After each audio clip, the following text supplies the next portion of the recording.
Hello guys, Jammu Lomite, Sangamite.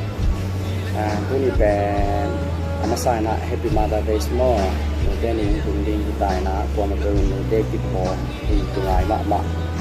Ai manina nute ingat na to kipo kina ini ben. Adot na kamal khat dong di na tua lai mal gua khat man gua ngaceng ke kidon temo. Tua kamal hoi pen le atua hoi pen kol gam ahile kol gam tu kumong kundi mali te zong mali som lenga kun mo ina ro pen dot na pen nanu na in na mo ai kele na pok na ngai na